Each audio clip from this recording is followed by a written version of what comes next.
साथियों नमस्कार। आज मैं बात करने जा रहा हूं जो हमारा आज का टॉपिक है संविधान।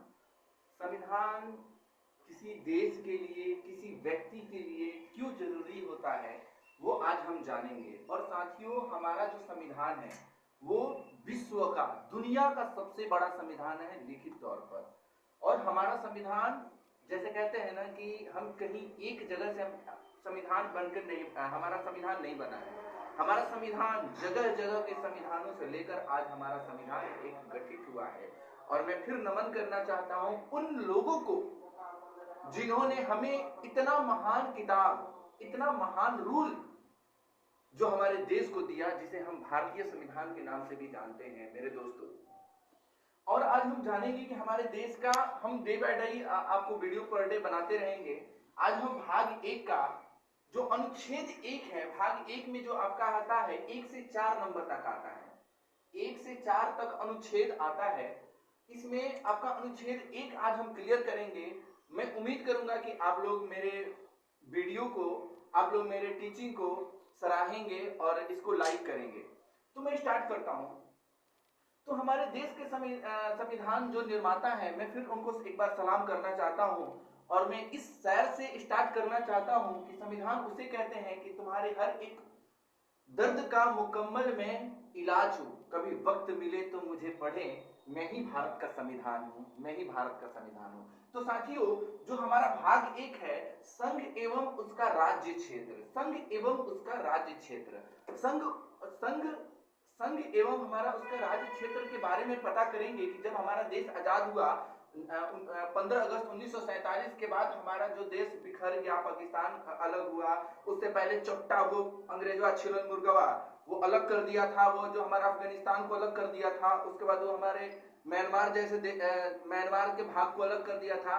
तो इन सभी को कैसे अलग किया गया और हमारे देश कैसे राज्य मिलकर और एक बड़ा संविधान और एक बड़ा देश हम संविधान बना पाए। मेरे दोस्तों एक चीज मैं और यहाँ पे नोट करना चाहूंगा, जब हमारे देश से अंग्रेज जा रहे थे ना, तो उनकी ये घमंड थी और पाकिस्तानियों को भी घमंड थी कि हमारे देश, जो हमारा देश है ना, इसमें बहुत प्रकार के धर्म के लोग निवास करते हैं, बहुत प्रकार की जातियां रहती हैं।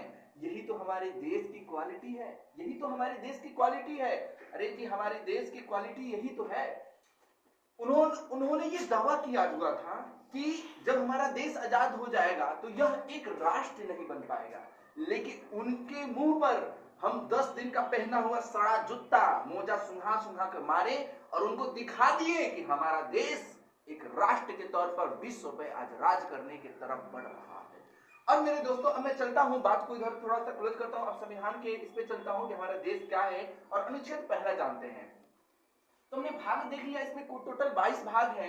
पहला जो भाग है उसका नाम है संघ एवं उसका राज्य क्षेत्र, संघ एवं उसका राज्य क्षेत्र। और पहला अनुच्छेद 1 में 3 स्टेप कही गई है, 3 स्टेप बाद 3 बातें कही गई हैं। पहला, भारत राज्यों का संघ है, भारत राज्यों का संघ है।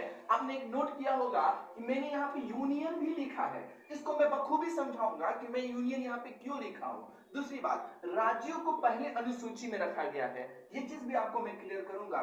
और 3 प्रकार के क्षेत्र होते हैं किसी देश को बनाने में, किसी राष्ट्र को बनाने में 3 प्रकार के क्षेत्र का इस्तेमाल किया जाता है। एक होता है परिसंघ, एक होता है संघ और एक होता है वो भी संघ। इंग्लिश में नाम अलग है, हम जिस संघ में बिलोंग करते हैं उसका नाम ही यूनियन है, उसका नाम ही यूनियन है। मैं थोड़ा सा परिसंघ को आप लोगों को क्या करूं कि परिसंघ को मैं थोड़ा सा आप लोगों को बताता हूं कि परिसंघ क्या है, संघ क्या है, दूसरा वाला संघ क्या है और हमारा संघ क्या है।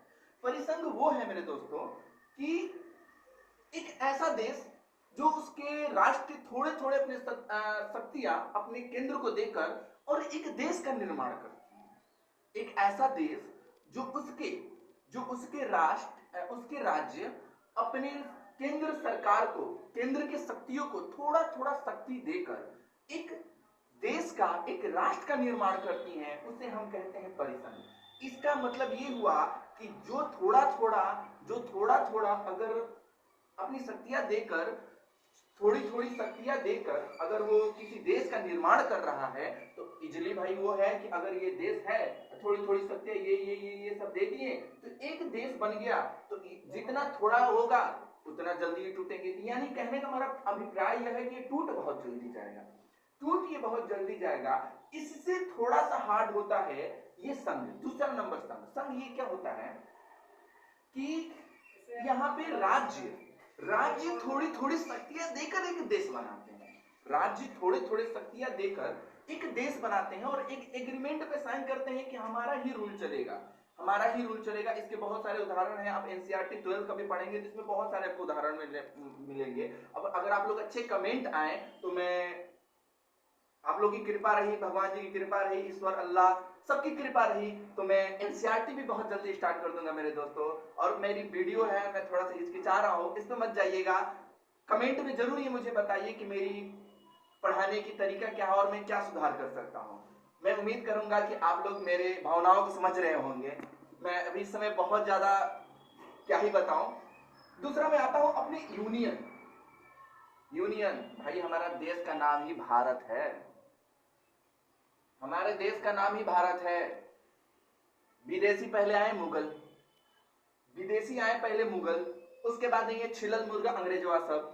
अब ये इन सब शक्तियों को हम भगा सकते हैं तो इनसे बड़ा भी हम अपने राष्ट्र को निर्माण कर सकते हैं। और ऐसा हमने राष्ट्र निर्माण करके दिखाया मेरे दोस्तों कि जिनका घमंड था कि भारत इतने विविधताओं वाला देश है, इतनी इसमें धर्म जातियां बिलोंग करती हैं, ये एक कभी राष्ट्र और एक इतना बड़ा देश बन ही नहीं सकता, इतना बड़ा राष्ट्र बन ही नहीं सकता।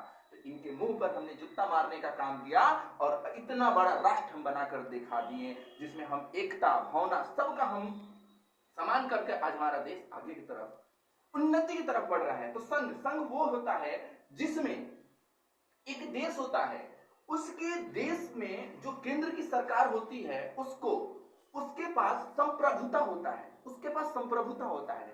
और उसके जो राज्य होते हैं ना, जैसे हमारा भारत है, मैं थोड़ा यहाँ पे लिख रहा हूं, जैसे हमारा भारत है, भारत में टोटल कितने राज्य हैं? मैं केंद्र शासित अभी देश की बात नहीं कर रहा हूं, अभी मैं नॉर्मली समझाने के लिए अपने जो राज्य हैं जो केंद्र शासित नहीं है उसकी मैं बात कर रहा हूं, 28 है समझाने के तौर पर। आप ये मत समझिए भाई सर ये चीज नहीं बता रहे हैं, इस पे जाना नहीं है, मैं समझाने के तौर पर आपको समझा रहा हूँ। 28 राज्य हैं, 28 राज्य हैं। तो हमारा जो भारत है तो वो क्या है कि हमारे देश के जो केंद्र है उसके पास संप्रभुता है, उसके पास संप्रभुता है, लेकिन इस 28 राज्य के पास ना संप्रभुता नहीं है। यही हमारे देश को एक बड़ा राष्ट्र बनाने का हुनर रखता है। अब संप्रभुता का मतलब क्या होता है, मैं थोड़ा यहाँ से बताते चलूं आपको संप्रभुता का मतलब क्या होता है। तो मेरे दोस्तों संप्रभुता का मतलब ये होता है कि अगर हम बहुत ज्यादा पसीना हो रहा है कि मतलब आपको बता रहा हूं कि संप्रभुता की मतलब ये होता है कि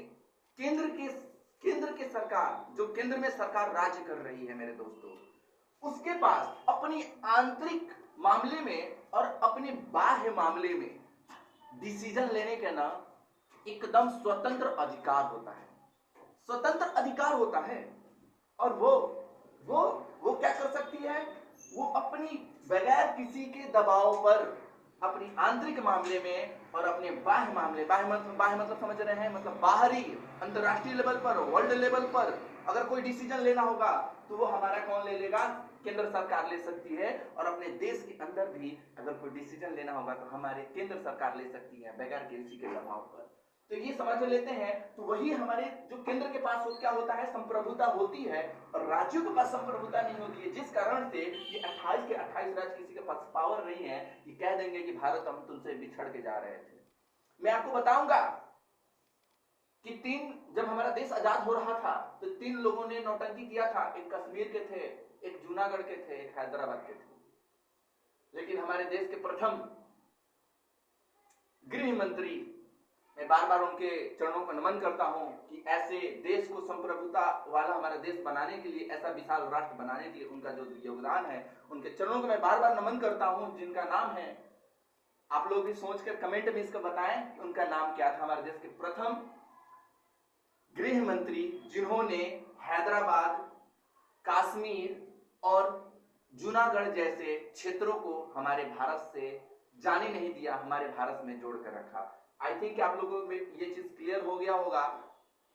ये मेरी वीडियो मैंने बनाना स्टार्ट किया है मेरे दोस्तों, अगर कोई गलती सही हो इसे माफ करें और जरूर इसे पढ़ें समझें। जो चीज गलतियां हो रही हैं, जो चीज कमियां आपको दिख रही हैं, जो चीज समझ में नहीं आ रहा है, आप उसे प्लीज कमेंट में मुझे बताएं कि आप सर आप मेरे को ये चीज समझ में नहीं आया, सर मेरे को ये चीज समझ में। मैं कोशिश करूंगा कि आपके कमेंट पर, आपकी उम्मीद पर मैं पूरा खरा उतरूं। जय हिंद, जय भारत, जय संविधान।